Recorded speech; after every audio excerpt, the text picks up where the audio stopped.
রনি, এখনো গোছগাছ করিসনি? কখন রেডি হবি? এবার কিন্তু দেরি হয়ে যাবে। আরে ট্রেন ছাড়তে এখনো 4 ঘন্টা বাকি। তোর তো দেখছি তর্স হয়েছে না। সে তো নিশ্চয়ই। তোর বাবার মতো একজন পরোপকারী ডাক্তারবাবুর আশীর্বাদ নিয়ে আমি আমার ডাক্তারি জীবন শুরু করতে চাই।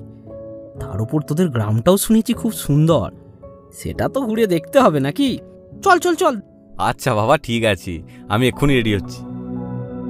রাজ আর রনির ডাক্তারি পড়াশোনা সবে শেষ হয়েছে। তারা আজ খুবই খুশি। রনির বাবা সনাতন চৌধুরী একজন বড় ডাক্তার হলেও তিনি গ্রামে থেকেই গরিব মানুষের সেবা করেন। ওই গ্রামে উনি ছাড়া চিকিৎসার আর কোনো উপায় নেই। তার উপর সনাতনবাবু রোগীদের কাছ থেকে খুবই অল্প পারিশ্রমিক নিয়ে থাকেন, তাই গ্রামের মানুষের কাছে উনি ভগবানের থেকে কিছু কম না। গ্রামের মানুষ ওনাকে খুবই মান্য করে।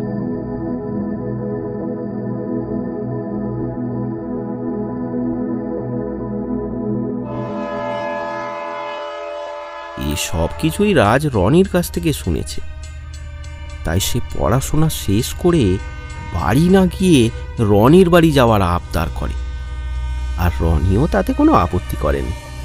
তারা দুজনে খুবই ভালো বন্ধু। একই রুমে তারা দীর্ঘ 5 বছর একসাথেই কাটিয়েছে। রাজকে বাড়ি নিয়ে যাওয়াতে রনিও খুবই খুশি।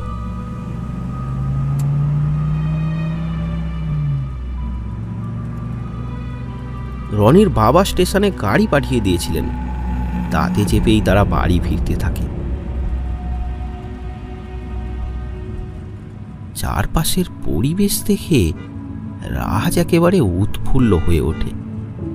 বড় বড় গাছ, ছোট ছোট মাটির বাড়ি রাস্তার দুপাশের শোভা আরো বৃদ্ধি করছে।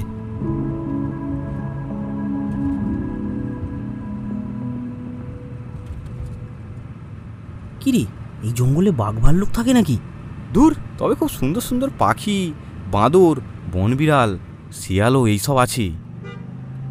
তোকে একদিন নিয়ে যাব জঙ্গলে ঘুরতে। সে তো নিশ্চয়ই। এসে যখন পড়েছি, তোদের গ্রামের কোনো কিছুই আমার হাত থেকে আর রেহাই পাবে না।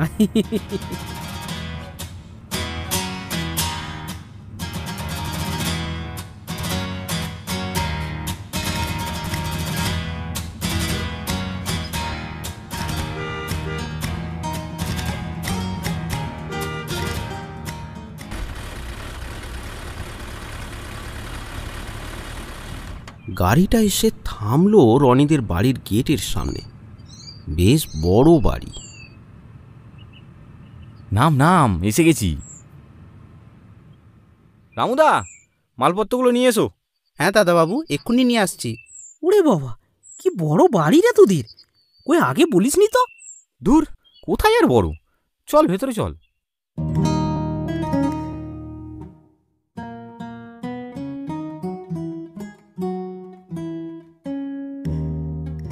বাড়ির ভেতরে ঢুকতেই একপাশে একটা ঘরে কিছু লোক বসে আছে। বোঝা যাচ্ছে ওটাই সনাতনবাবুর চেম্বার। সনাতনবাবুর রোগী দেখতে ব্যস্ত। বাবা, আসবো? আরে রনি, এসে গেছো তোমরা? এসো এসো এসো। তারা ভেতরে ঢোকে। ওখানে থাকা গ্রামের মানুষগুলো হাত জোর করে প্রণাম করল। বোঝাই যাচ্ছে শুধু সনাতনবাবুর না, তার পুরো পরিবারটারই এই গ্রামে খুবই সম্মান। তা আসতে কোনো অসুবিধা হয়নি তো? না বাবা, কোনো অসুবিধাই হয়নি। রাজ ও রনি দুজনেই সনাতনবাবুকে প্রণাম করল। আরে থাক থাক, একজন ডাক্তার আর একজন ডাক্তারকে প্রণাম করে না। আমরা সহকর্মী, একসাথে মানুষের সেবা করব। আমি ক্লান্ত হলে তুমি, আর তুমি ক্লান্ত হলে আমি। এখন যাও, ঘরে গিয়ে বিশ্রাম করো। সন্ধে তো হয়েই এলো। আমি এনাদেরকে দেখে এক্ষুনি আসছি, তোমাদের সাথে গল্প করব। তারা চলে গেল। সনাতনবাবু আবার নিষ্ঠার সাথে রোগী দেখতে শুরু করলেন।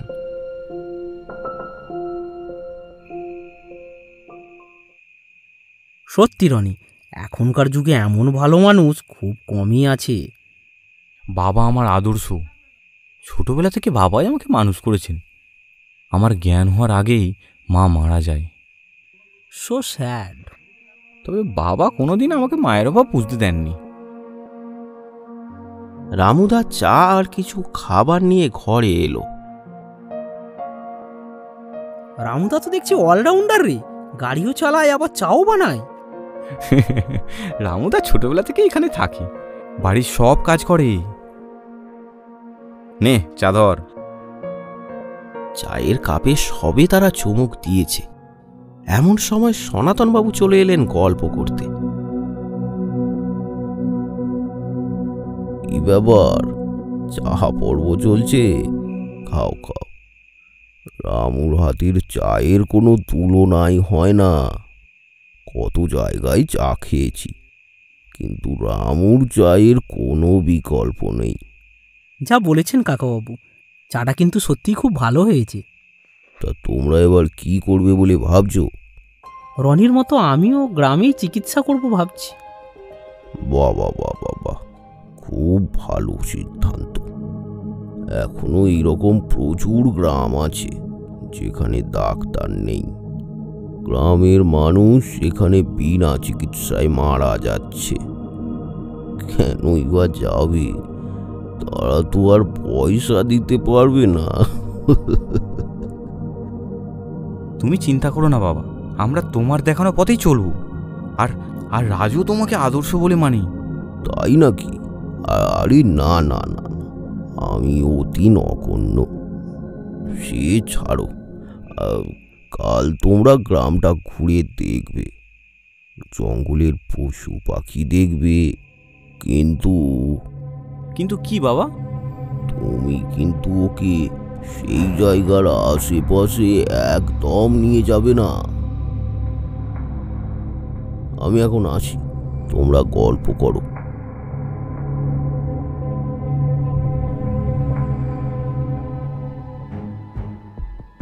কি ব্যাপার বলতো, কোথায় নিয়ে যেতে বারণ করলেন উনি? সে একটা জায়গা আছে। কোন জায়গায়? চুপ করে, সব কথা বাদ দে। রাতে এইসব কথা বলা যাবে না, কাল বলবো। কি এমন জায়গা সেটা যেখানে যাওয়া নিষেধ? আমাদের স্বাভাবিক প্রবৃত্তি, যা আমাদেরকে করতে না দেয়া হয়, সেটা আমাদের করার প্রবণতা দ্বিগুণ বেড়ে যায়। রাজও তার ব্যতিক্রম নয়। রাতের খাবার খেয়ে সে ঘুমাতে এলো বটে, কিন্তু ঘুম আর আসে না। রনি তার সাথে নেই, নয়তো তাকেই সে দু একবার হয়তো জিজ্ঞাসা করে ফেলত। সারাদিনের ক্লান্তিতে রাজ ঘুমিয়েই পড়ল।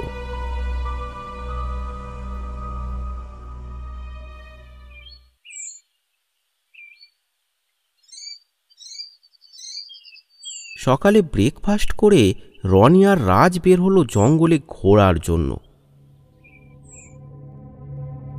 রাস্তায় যেতে যেতে রাজ আর ধৈর্য ধরে থাকতে পারল না, জিজ্ঞাসা করেই ফেলল।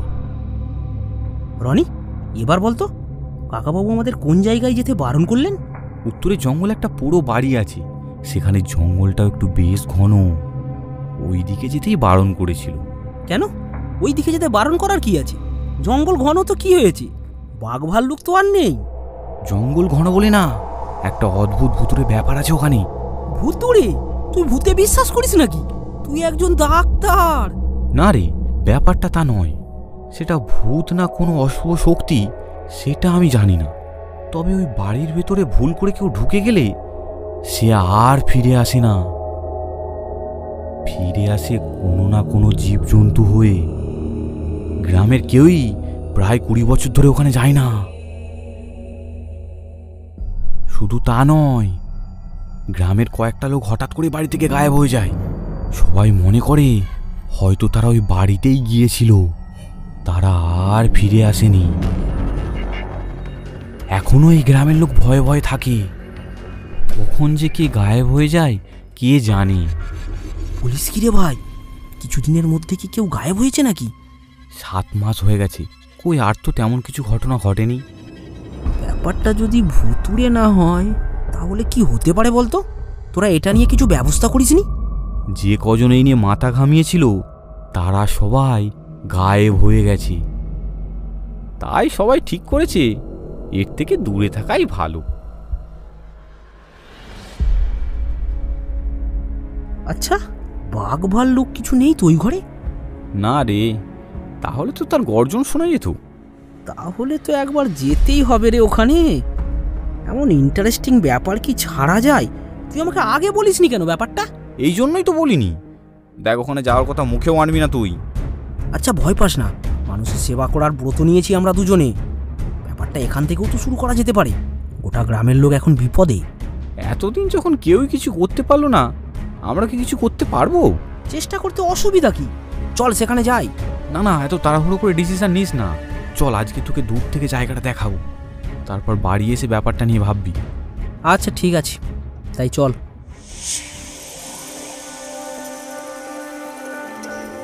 তারা দুজনে এগিয়ে গেল সেই অভিশপ্ত ভুতুড়ে বাড়িটার দিকে।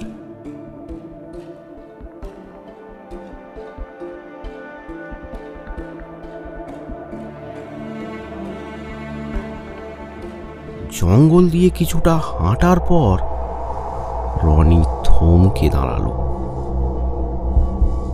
দূরে একটা ভাঙাচোরা বাড়ি দেখা যাচ্ছে, চারপাশে ঝোপঝাড় আর জঙ্গলে ভরা। বাড়িটার চারপাশে বেশ কিছু শেয়াল ঘুরঘুর করছে। দূর থেকে বাড়িটাকে একটা প্রেত পুরীর মতো লাগছে।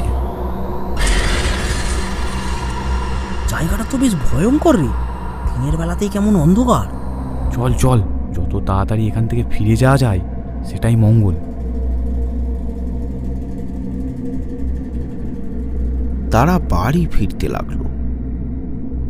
জায়গাটা দেখে রাজ একটু চুপ করে গেছে। রনি ব্যাপারটা বুঝতে পেরে তাকে বলে, কি রে, ভয় পেলি নাকি? কি হবে তাহলে? তাই তো রে, তবে হাল আমি ছাড়বো না। এখন বাড়ি চল, পরে ভাবা যাবে।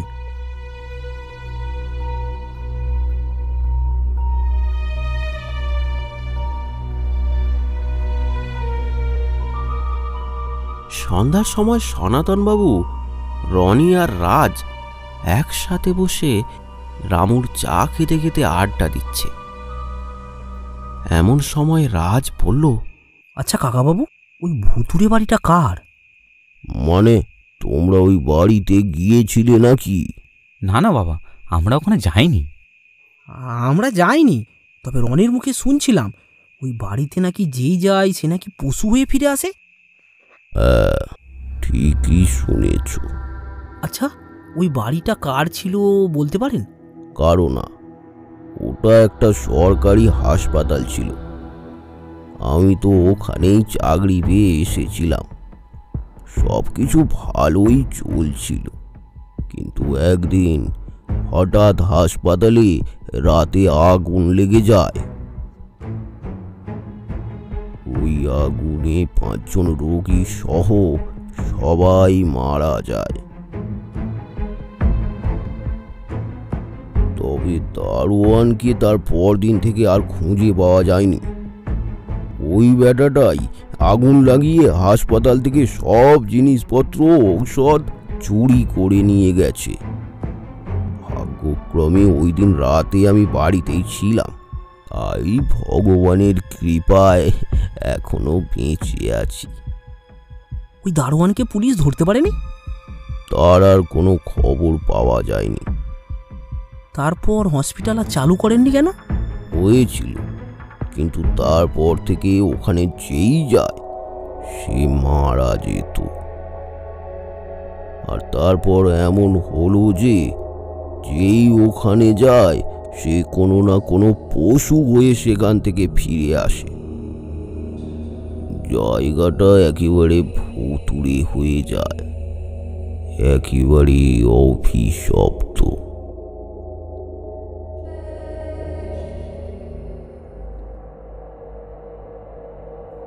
এই তো কয়েক বছর আগেরই ঘটনা। আমাদের নিতাই ওই ঘরে ঢুকেছিল। সাথে সাথে একটা ছাগল বেরিয়ে আসে ঘর থেকে, কিন্তু নিতাই আর কখনো ফেরেনি। দূর থেকে কিছু লোক দেখেছিল ব্যাপারটা, তারপর থেকে কেউ ভুলেও ওই ঘরের আশেপাশে যায় না। সবকিছু কেমন একটা অবিশ্বাস্য না? তবে কিছু কিছু জিনিস মেনে নিতেই হয়। সব কিছু আমাদের মতো করে হয় না, তাই তোমরা কিন্তু ভুলেও ওখানে যেও না। আমি এখন আসি, আমার জন্য রোগীরা অপেক্ষা করছে। সনাতনবাবু চলে গেলেন।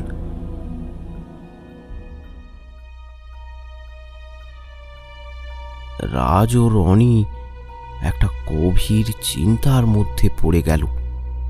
তারা বুঝতে পারছে না এখন তাদের কি করা উচিত। রাতে শুয়ে রাজ ভাবতে থাকে পুরো ব্যাপারটা। এমন কথা সে কখনো শোনেনি, কিন্তু একটা বিষয়ে তার খুব খটকা লেগেছে।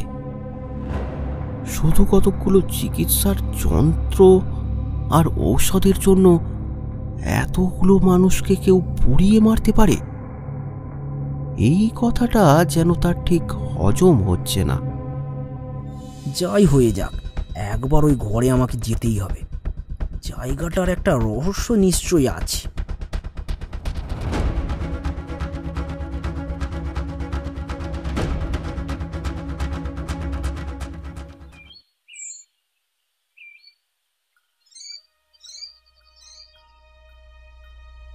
সকালে রাজ ও রনি আবার বেরিয়ে পড়ে। গ্রামের নানা মানুষদের সাথে নানা ব্যাপারে তারা কথা বলে। ওই জায়গাটার কথা বলতেই তারা চমকে ওঠে। ওই অভিশপ্ত জায়গাটার কথা আর আমরা কি বলবো? আমাদের পুরো গ্রামটাকেই হয়তো ওটা একদিন গ্রাস করবে। ওই জায়গাটা থেকে আমরা সবসময় দূরেই থাকি, কিন্তু তাও কি করে কি জানি গ্রাম থেকে লোক উধাও হয়ে যায়। ওখানকার অশরীরই মনে হয় তাদের আকর্ষণ করে নিয়ে গেছে। কে জানে কবে হয়তো আমাদের পালা আসবে। গ্রামের মানুষ যে খুবই ভীত সন্ত্রস্ত হয়ে দিন কাটাচ্ছে সেটা একদম পরিষ্কার। তাদের কথা শুনে রনি আর রাজ খুবই ভারাক্রান্ত মুখে সেখান থেকে চলে আসে।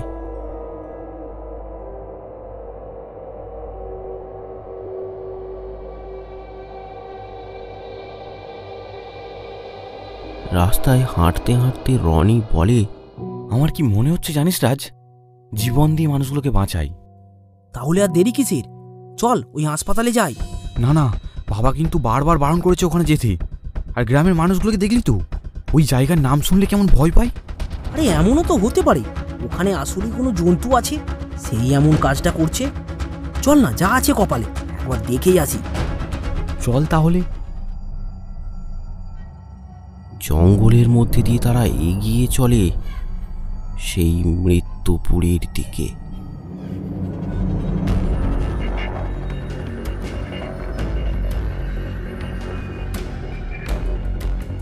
দুজনের মনে এখন মৃত্যুর ভয় নেই, তারা এগিয়ে চলেছে।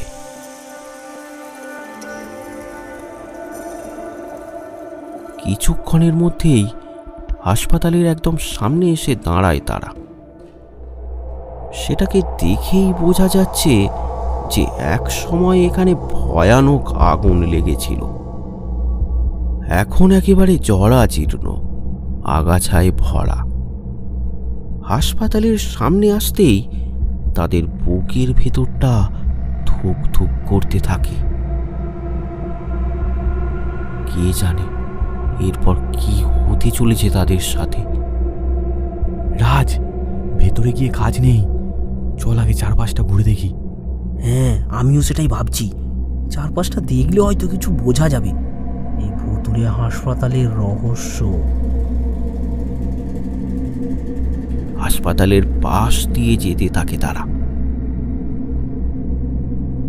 আগাছায় চারদিক একেবারে ঢাকা, হাঁটতেও তাদের অসুবিধা হচ্ছে। হঠাৎ রাজ কি যেন একটা দেখে চমকে যায়। কিরে কিরে, কি হলো? এই দেখ, খাবারের প্যাকেট। হ্যাঁ তাই তো রে, এই ভুতুরে বাড়ির ভূত কি খাবারও খায় নাকি? তারা আবার চলতে থাকে। একেবারে পেছনে পৌঁছায় তারা। সেখানে একটা দরজা আছে, আর তারই থেকে কিছুটা দূরে একটা গর্ত। এই দরজার সামনেও তারা কিছু খাবারের প্যাকেট পড়ে থাকতে দেখে। এবার তারা এগিয়ে যায় গর্তটার দিকে।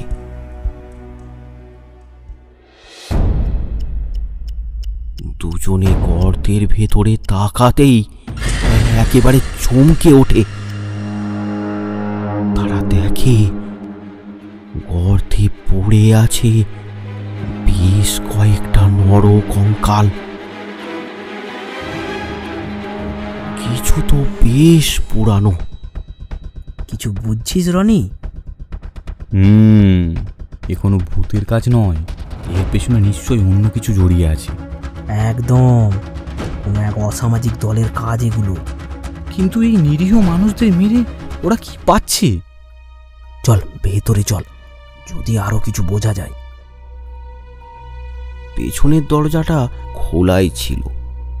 এবার তারা ভেতরে প্রবেশ করে। ভেতরে ঢুকেই তারা বুঝতে পারে জায়গাটা যতটা অপরিষ্কার হওয়ার কথা ছিল, আসলে তার থেকে বেশ পরিষ্কার। এখানে নিশ্চয়ই কেউ বা কারা আসে।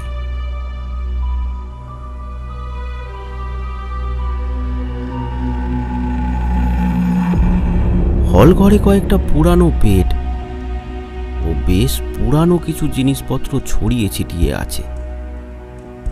তারা আরো ভেতরের দিকে যেতে থাকে।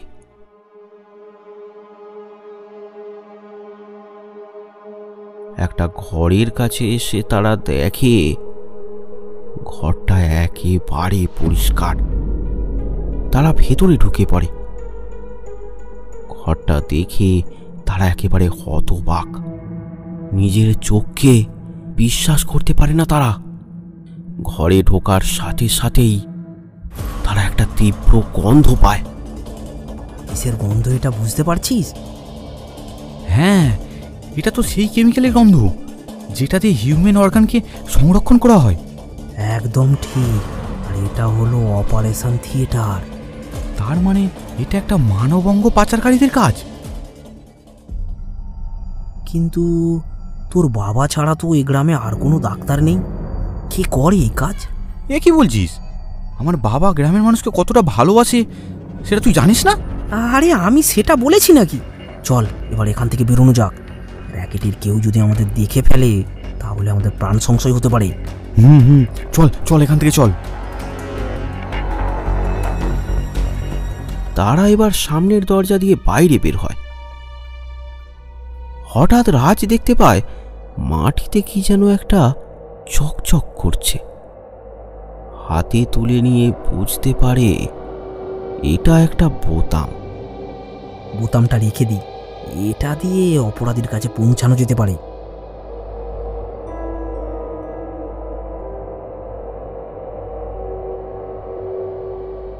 তারা এবার বাইরে বেরিয়ে আসে। ঘরের উদ্দেশ্যে রওনা দেয় তারা। তাহলে ওই মানুষের ভ্যানিশ হয়ে যাওয়া আর তাদের পশু হয়ে এখান থেকে বেরোনো, এসবই ওই গ্যাংয়ের কাজ, যাতে মানুষ আর ওই হাসপাতালের দিকে না যায় আর তাদের কাজ চালাতে সুবিধা হয়। এসবই তারা বেশ বুঝতে পেরেছে। আচ্ছা, বাবাকে কি ব্যাপারটা বলবো? পুলিশে খবর দিতে হবে তো। না না, এখন এসব কিছুই না। আমি আজই একবার কলকাতায় যাব, একটু দরকার আছে। ফিরে এসে ব্যাপারটা পুলিশকে জানাবো। তুই কিন্তু এসব কথা এখন কাউকে বলবি না। কিন্তু কেন? আমি ফিরে এসে তোকে সব বলবো। এখন চল, বাড়ি চল, আমাকে এক্ষুনি রওনা দিতে হবে।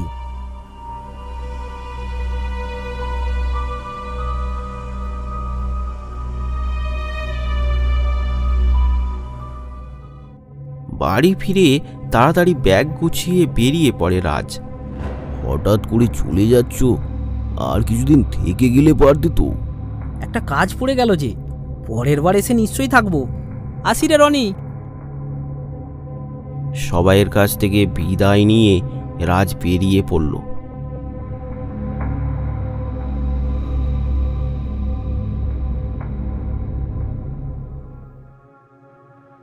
পরদিন দুপুরে রনি বিছানায় বসে রাজের কথাই ভাবছে। কোথায় গেল ছেলেটা? তাকেই বা বলে গেল না কেন? এমন সময় রাজের ফোন। হ্যাঁ, হ্যালো, বল, কোথায় তুই? তোদের বড় রাস্তার মোড়ে যে চায়ের দোকানটা আছে, ওখানে আমি বসে আছি, তাড়াতাড়ি চলে আয়। আচ্ছা, এক্ষুনি আসছি, তুই বস। রনি তাড়াতাড়ি বেরিয়ে পড়ল।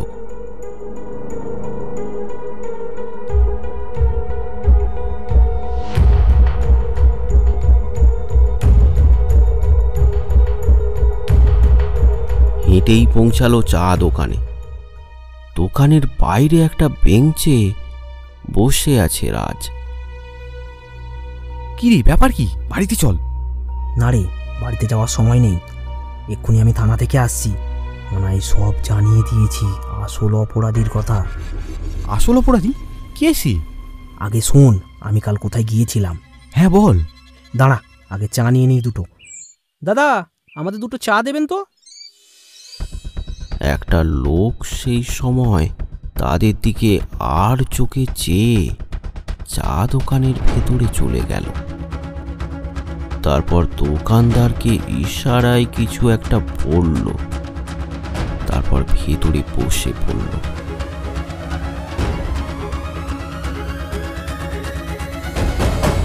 দোকানদার কিছু একটা পাউডার বের করে দুটো চায়ের কাপেই মিশিয়ে দিল।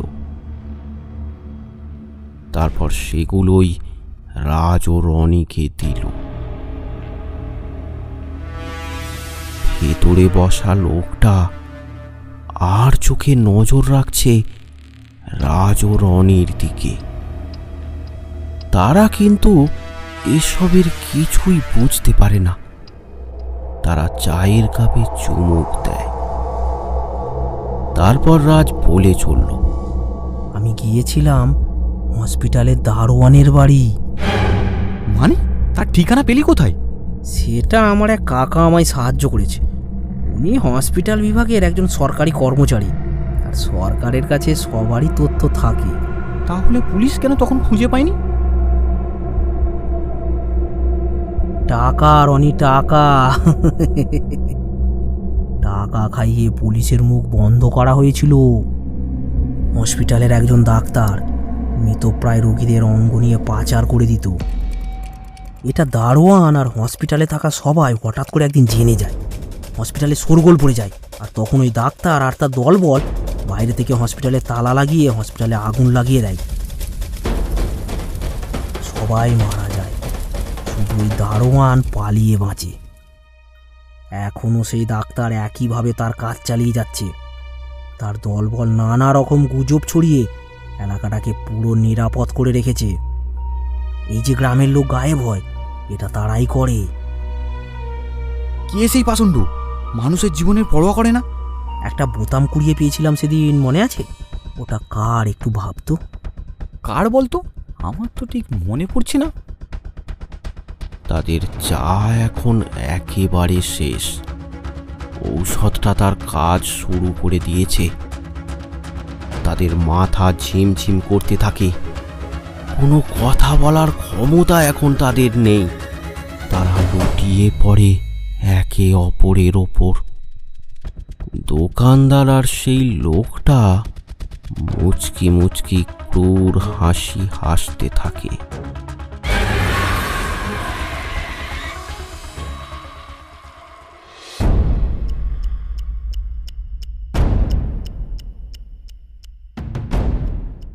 রনি চোখ খুলতেই বুঝতে পারে সে একটা পিলারের সাথে বাঁধা। রাজের আগেই জ্ঞান ফিরে এসেছে। সে রনিকে ইশারায় সামনে চেয়ারে বসা লোকটার দিকে তাকাতে বলে। রনি সেই দিকে তাকিয়ে একেবারে চমকে ওঠে। বাবা তুমি? আমার নাম সনাতন, আমি তো নই কারো আপন।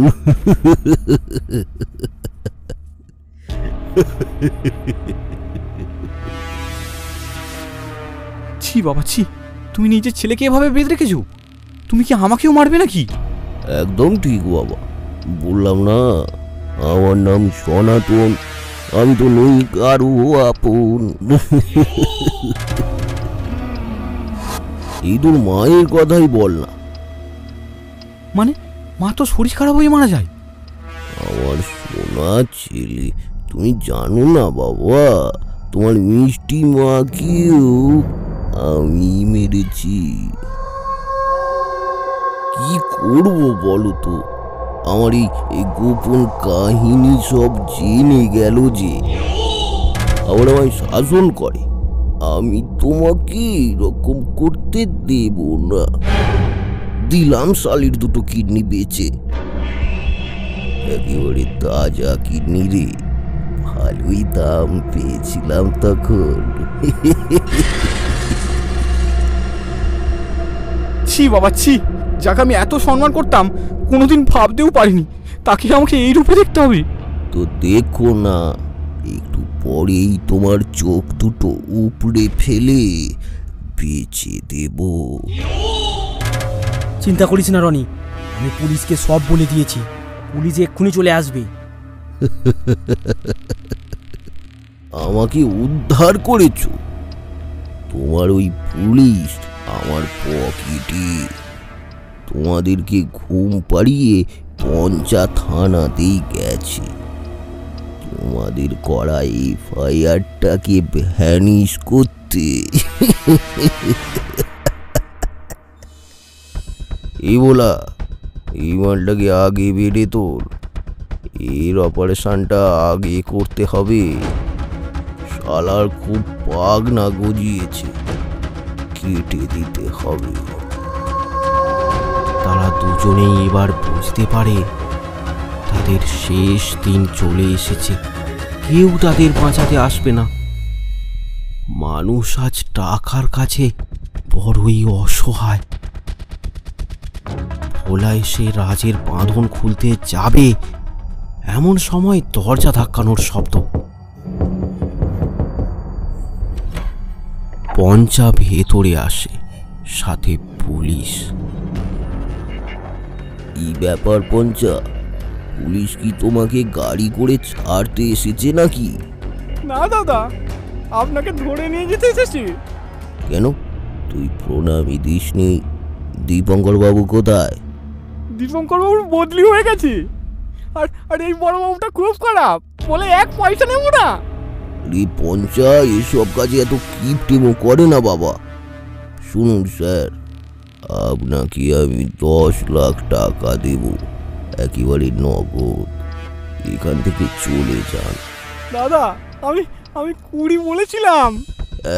বলিস কি? এ অফিসার তো ভারী বেয়াদব। হ্যাঁ, এই বেয়াদপের হাতের মারি তোর জন্য জেলে অপেক্ষা করছে। চল, তোর দিন শেষ। আমাকে অ্যারেস্ট করে আপনি কি পাবেন? 50 লাখ দিচ্ছি, জীবনটাকে এনজয় করুন। আপনি কিভাবে টাকার বিনিময়ে গ্রামের মানুষের জীবন নিয়ে খেলবেন? চলুন বলছি, আর একটাও কথা বলবেন না, চলুন। কাজটা কিন্তু তুই ভালো করছিস না। আমার নাম সনাতন, আমি নয় তো কারো আপন। তোকে আমি দেখে নেব। হ্যাঁ, আমিও দেখবো তোর কত দম।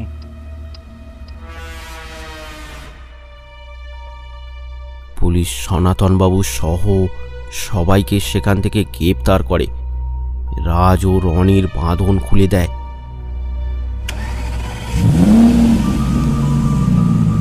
পুলিশ চলে যায়।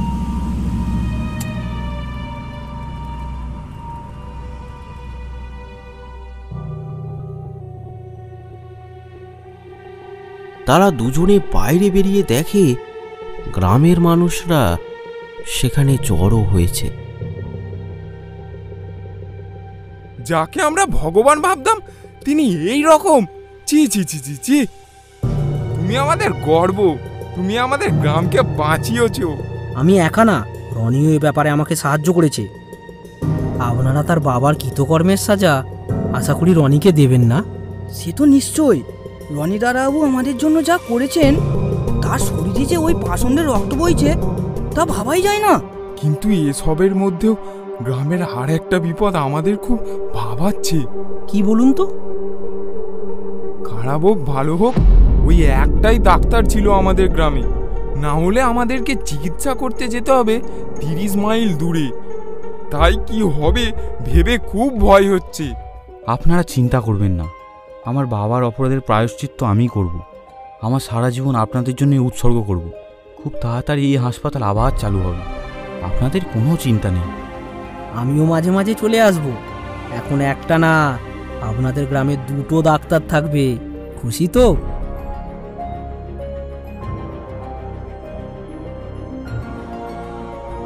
গ্রামবাসীরা এবার খুব খুশি, কিন্তু এসবের মধ্যে কেউ খেয়াল করেনি যে রনির চোখের কোণে চিকচিক করছে এক ফোঁটা জল।